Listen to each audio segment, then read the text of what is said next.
中国经济一地鸡毛，房地产市场陷入困境，让人看的是目瞪口呆。先说说9月的房价数据，这次可真是惨不忍睹。中指研究院的数据显示，9月份百城二手住宅平均价格是14447元每平方米，环比下跌 0.7%， 同比暴跌 7.13%。兄弟们，这可不是小跌，是连续29个月的疯狂下跌。2年半啊，这房价跌得比过山车还刺激。更惨的是，这次是百城齐跌，一个上涨的都没有。去年好歹还能看到几个城市飘红，今年倒好，全军覆没。就连咱们引以为傲的一线城市也扛不住了，北京跌了 0.93%， 深圳跌了 0.84%， 上海跌了 0.8%， 广州跌了 0.54%。除了广州，其他3个一线城市跌幅都比百城平均还狠。在野早就说过，2024年城市级别越高，挤泡沫的力度就越大，房价跌得越狠。这不一语成谶了。再来看看新房，乍一看好像还行，百城新建住宅平均价格环比上涨 0.14%， 同比上涨 1.85%。但是兄弟们别被忽悠了，这个涨价跟市场回暖半毛钱关系都没有。为啥？且听在野分析。首先，新房价格是人为控制的，不像二手房那么自由。虽然现在很多城市对降价睁一只眼闭一只眼，但还是有个底线在那。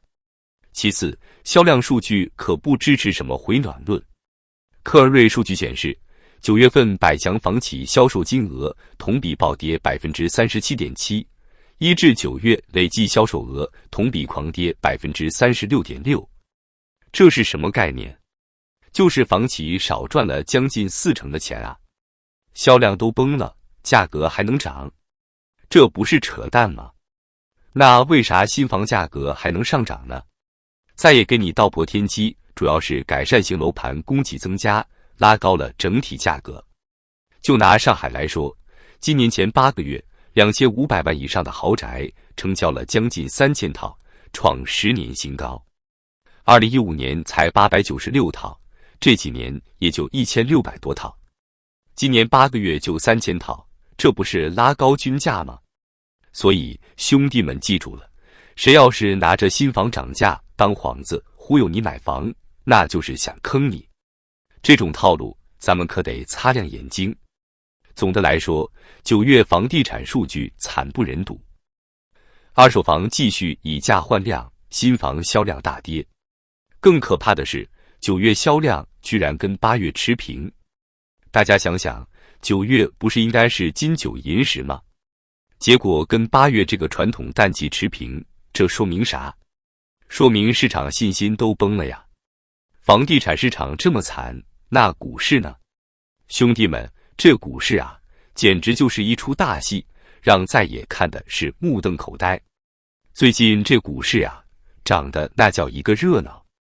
中国官方使出浑身解数，降息降准，降低购房首付，还往市场里砸了8000亿。结果呢？股市蹭蹭往上涨，不少人都以为春天来了，纷纷进场抄底。但是兄弟们可要擦亮眼睛了，野村证券最新报告可是给咱们敲响了警钟。他们说啥？说这股市啊，很可能重演2015年的悲剧，狂热之后就是崩盘。野村的经济学家在报告里说得明明白白，考虑到现在的市场走势，还有他们对大陆社交媒体情绪的追踪，未来几周重演2015年大起大落的风险会迅速上升。咱们回顾一下，2014年9月到2015年6月12日，上证综指涨了1倍多。结果呢？后面2个月就暴跌了 40%。这次野村说很可能重演这一幕。为啥野村这么悲观？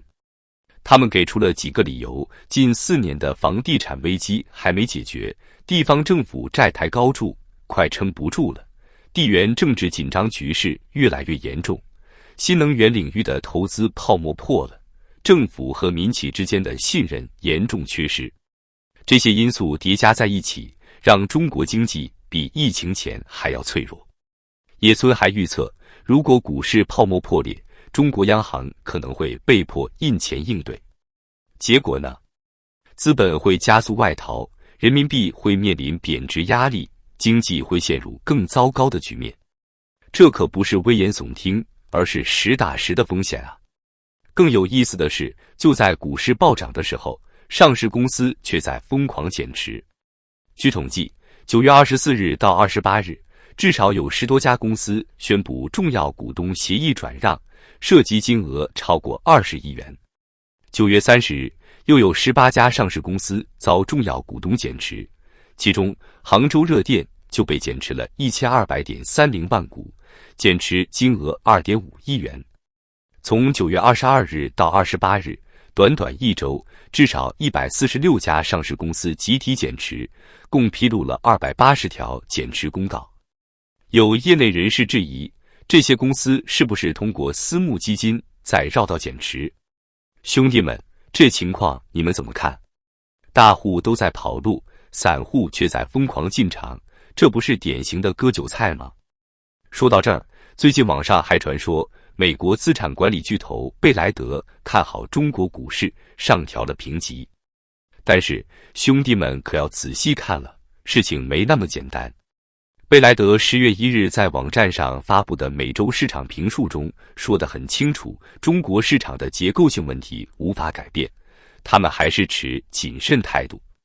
贝莱德直言不讳地说，我们仍看好美国和发达市场的股票，而不是中国的股票。为啥？他们列举了几个原因：地缘政治和经济竞争带来的风险，负债率过高，人口老龄化问题严重。贝莱德认为，中国最新的政策声明根本解决不了这些问题。虽然贝莱德把中国股票市场的评级提高了一级，但他们说得很清楚，我们略微增持，可能会有重大财政刺激措施出台，并促使投资者入场，因为中国股票的价格远低于发达市场股票。但我们仍准备好转向。鉴于中国经济面临的结构性挑战，我们持长期谨慎态度。更有意思的是，就在同一天，贝莱德的 CEO 拉里·芬克在德国的一个会议上，可是把中国给批了一顿。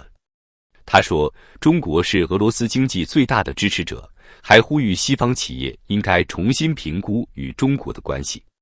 有网友一针见血地指出，这位 CEO 的发言和旗下投资研究所的投资评级可以说是相背离的。究竟是所谓的独立性，还是为了出货而上调评级，值得思考。兄弟们，你们还记得2023年9月贝莱德决定撤出中国时，芬克是怎么说的吗？他当时可是大骂中国股市全球最烂的市场，没有之一。这前后反差，简直让人瞠目结舌呀！所以说，兄弟姐妹们，这股市啊，水很深，大机构的动作你得多长个心眼。他们说看好，可能是为了出货；他们说不看好，可能是为了低价吸筹。咱们老百姓啊，可千万别被忽悠了。总的来说，不管是房地产市场还是股票市场，现在的情况都不乐观。房价持续下跌，销量惨淡，股市虽然短期上涨，但风险重重。这种情况下，咱们普通老百姓可真是左右为难啊！再说说最近的一些经济数据吧。